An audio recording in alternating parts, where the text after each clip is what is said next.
I'm happy to have an opportunity to speak on this issue here this evening, Minister. It is pursuant to Article 32A of the 5th Anti-Money Laundering Directive.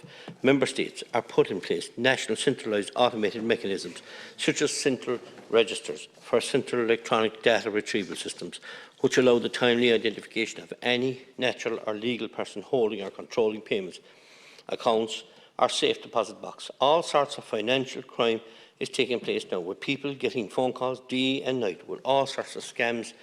And what's making it more and more difficult is we have no one in the banks that we know to talk to these times. I can see firsthand the way banks are walking away from their good customer service.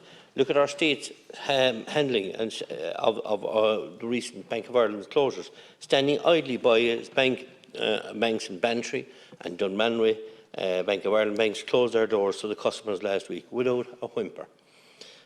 What's angering people is we bailed out the banks in the last 20 years, and when we asked the banks to show some bit of loyalty, they turned their back on us.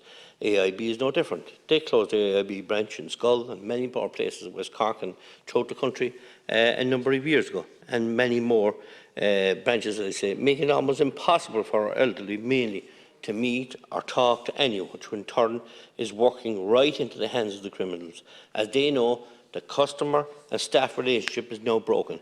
And the sad fact is that we have a great relationship with the credit unions in West Cork and throughout the country.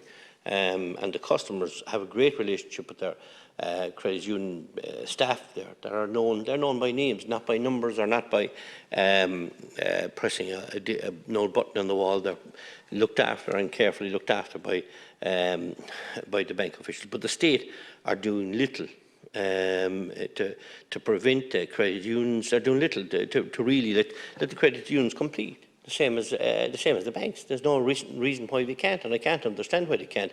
Have the banks such a monopoly on the state that we can't move forward anymore?